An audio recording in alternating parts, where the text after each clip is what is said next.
Hello friends, welcome to spicy Singapore. இன்றைக்கு நாங்கள் சிங்கப்பூரில் ஒவ்வொரு வருஷமும் சிம்பிளாக செலிப்ரேட் பண்ணுற ஒரு பொங்கல் விலாக் தான் ஷேர் பண்ணியிருக்கேன். இங்கே பொங்கலுக்கு 4 நாள் முன்னாடி வரைக்கும் பயங்கரமாக நான்ஸ்டாப்பாக மழை கொட்டிக்கிட்டு இருந்துச்சு.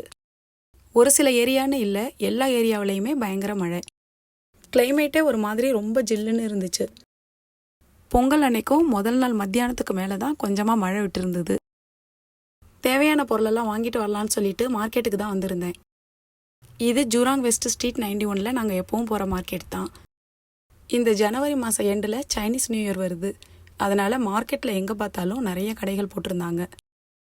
பொங்கலுக்கு தேவையான இஞ்சி, மஞ்சள், கரும்பு எல்லாமும் இங்கே இருக்கிற தமிழ் கடையில் கிடைக்கும். எங்கள் வீட்டுக்கும் கீழே இருக்கிற தமிழ் கடையில் கூட எல்லா பொருளும் கிடைக்கும். ஆனாலும் நான் மார்க்கெட்டுக்கு காய்கறி பழம்லாம் வாங்க வந்ததுனால ஒரு வழியாக இந்த கடையிலேயே எல்லாமும் வாங்கிட்டேன்.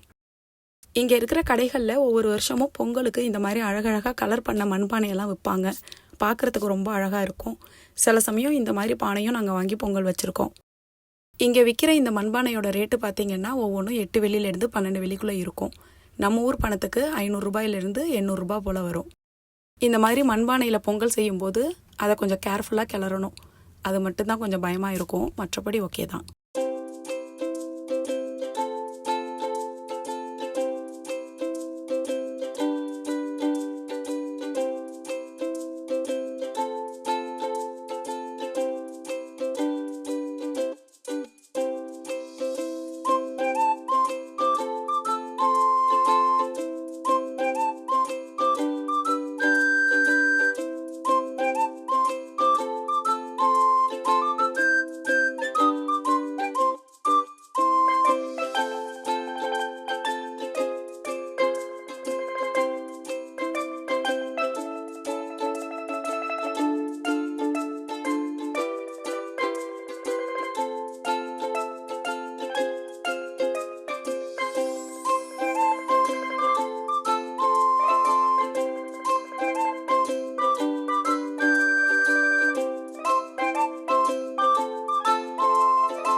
பொங்கல் செஞ்சு இறக்கும்போது அந்த பானையில் மஞ்சள் கொத்து மட்டும்தான் கட்டி இறக்குவாங்க. எங்கள் ஊர் சைடெல்லாம் அதுதான் பழக்கம். ஆனால் சிங்கப்பூர் வந்ததுக்கு அப்புறம் தான் நான் பார்த்தேன் மஞ்சள் கொத்தோடு சேர்த்து இஞ்சி கொத்துமே விற்கிறாங்க. இங்கே நான் 2மே வாங்கி தான் பொங்கல் பானையில் கட்டுவேன்.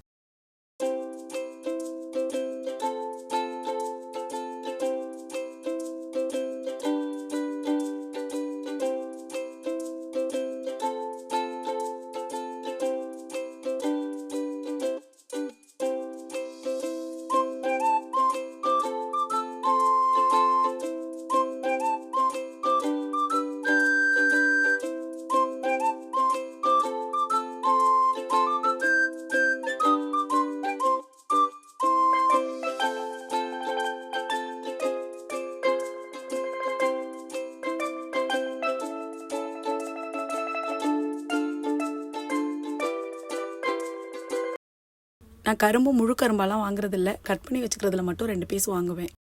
ஒரு கரும்பு துண்டோட விலை $2. பொங்கல் செஞ்சு சாமி கும்பிட்றதுக்காக மட்டுங்கிறதுனால தான் இந்த 2 துண்டு மட்டும் வாங்குவேன்.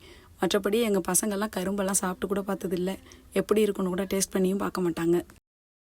பொங்கல் பண்டிகைங்கிறது ஒரு லாங் லீவாக இருக்கும். நம்ம ஸ்கூல் படிக்கிற டைமில் நமக்கு தான் அது ஒரு பெரிய ஃபெஸ்டிவலாக இருந்துச்சு. ஆனால் இங்கே இருக்கிற பசங்களுக்கு அந்த மாதிரியான ஒரு வாய்ப்பெல்லாம் கிடைக்கிறதில்ல. சிங்கப்பூரில் தீபாவளிக்கு மட்டும்தான் ஒரே ஒரு நாள் கவர்மெண்ட் ஹாலிடே இருக்கும். மற்றபடி பொங்கலுக்கெல்லாம் லீவ் கிடையாது. அதனால் பசங்களுக்கு அந்த ஃபெஸ்டிவலை பற்றி தெரிஞ்சுக்கிறதுக்கான ஒரு வாய்ப்பு கிடைக்காமையே போயிடுச்சு. இங்கே இருக்கிற தமிழ் கடையில எல்லாம் இந்த மாதிரி ஃபெஸ்டிவல் டைமில் மட்டும்தான் வாழை இலை கிடைக்கும். போன வருஷம் வரைக்கும் எல்லா கடையிலையும் இஞ்சி, மஞ்சள் கொத்து எல்லாமும் ஒரு பீஸ் $2 போல் விற்றாங்க. இந்த வருஷம் எல்லாத்தையும் வெயிட் வச்சு எவ்வளோ எடை இருக்கோ அதுக்கேற்ற மாதிரி காசு வாங்குறாங்க. நான் வாங்கின இந்த 4 பீஸுமே $7 10 காசு வந்துச்சு. நான் இங்கே வச்சிருக்கிற பொங்கல் பானையில் கட்டுற மாதிரி தான் ஓரளவுக்கு மீடியம் சைஸில் உள்ள மாதிரி எடுத்தேன்.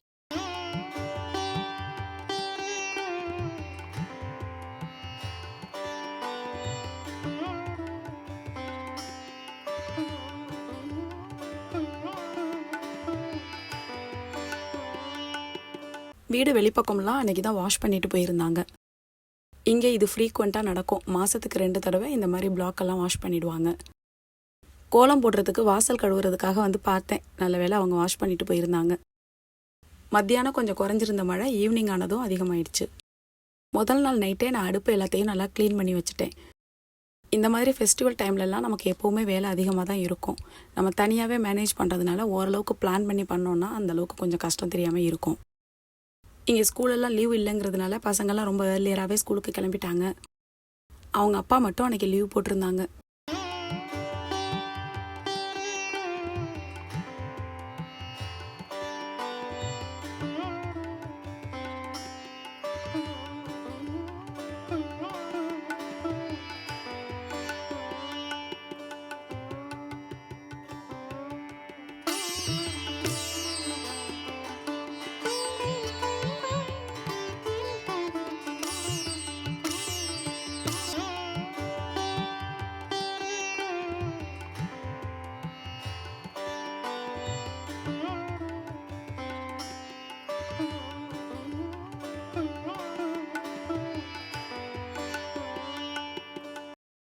நம்ம முதல் நாளே இந்த மாதிரி சாமி ஃபோட்டோஸ்லாம் க்ளீன் பண்ணி பொட்டு பூவெல்லாம் வச்சிட்டோம்னா அடுத்த நாள் நமக்கு வந்து ஈஸியாக இருக்கும். பசங்களுக்கும் நமக்கு ஹெல்ப் பண்ணுற அளவுக்கெல்லாம் டைம் இருக்காது. பசங்களையெல்லாம் ஸ்கூலுக்கு கிளப்பி அனுப்பி விட்டுட்டு தான் நான் பொங்கல் வைக்க ஆரம்பித்தேன். நாங்கள் எப்போதும் சக்கரை பொங்கல் பெரும்பொங்கல்னு 2 பொங்கல் தான் வைப்போம். சாஸ்திரத்துக்காக அந்த 2 பொங்கலுமே வைக்கணும்னு தான் அம்மா சொல்லுவாங்க. அதனால் வெண்பொங்கல் கொஞ்சம் கம்மியாகவும் சக்கரை பொங்கல் கொஞ்சம் அதிகமாகவும் செய்வோம். வெண்பொங்கல் செய்யும்போது எப்போதும் பானையில் ஒரு சின்னதாக ஒரு அருகம்புல் பீஸும் அப்புறம் மஞ்சள் இலையில ஒரு சின்ன பீஸும் போட்டு தான் பாலை பொங்க விடுவோம்.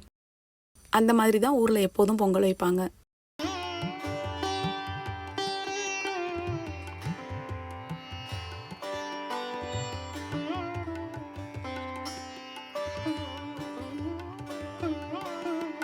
இந்த தடவை ஊரில் இருந்து வரும்போது கலர் கோல மாவெல்லாம் வாங்க மறந்துட்டேன். இது வந்து தமிழ் கடையில் தான் வாங்கினேன். ஒரு பக்கெட் $1 விலை போட்டிருந்தாங்க. அவங்களே மாவில் கலந்து வச்சுருக்காங்க. நம்ம டைரெக்டாக அப்படியே போடுறது தான்.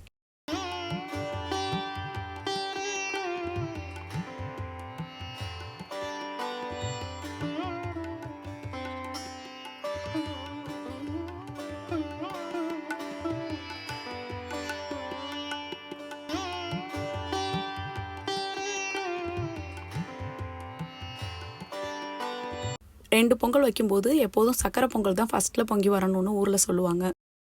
அதனால் அந்த பானையை மட்டும் கொஞ்சம் ஹையில் வச்சு அதை ஃபஸ்ட்டு பொங்கினதுக்கு அப்புறமா பெரும்பொங்கலை பொங்கணும்.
சக்கரை பொங்கலுக்கு இந்த ஒரு கட்டி வெல்லம் தான் இடித்து போடுவோம்.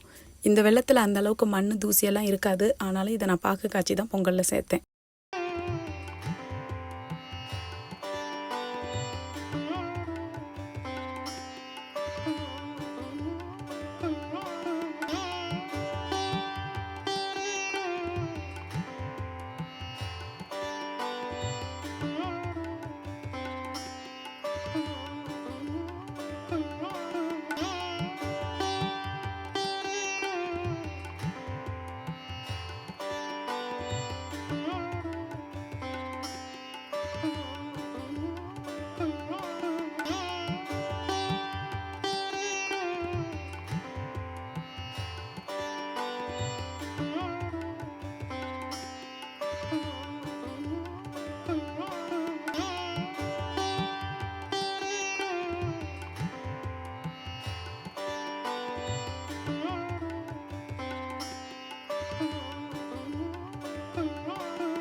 ஊரில் எல்லாம் சக்கரை பொங்கல் ரெடியானதும் அதில் ஒரு சின்ன துண்டு கரும்பும் ஒரு துண்டு வாழைப்பழமும் சேர்த்து கலந்து தான் இறக்குவாங்க.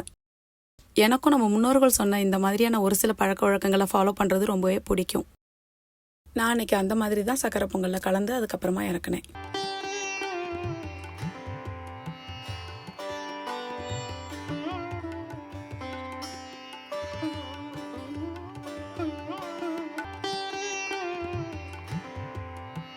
பக்கத்துலேயே எல்லா காய்கறியும் சேர்த்து ஒரு சாம்பாரும் வச்சாச்சு. நான் எப்போவுமே பொங்கல் அன்னைக்கு வாசலில் கொண்டு வந்து வச்சு தான் தீப ஆராதனை சாம்பிராணி எல்லாம் போடுவேன். எப்போதும் சூரியன் தெரியும். இந்த தடவை மழை பெஞ்சிக்கிட்டு இருந்ததுனால மறைஞ்சிருந்தது. அதனால் வாசலில் வச்சு சாம்பிராணி மட்டும்தான் போட்டேன்.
இப்படி தான் ஒவ்வொரு வருஷமும் எங்களோட சிம்பிளான பொங்கல் செலிப்ரேஷன் இருக்கும்.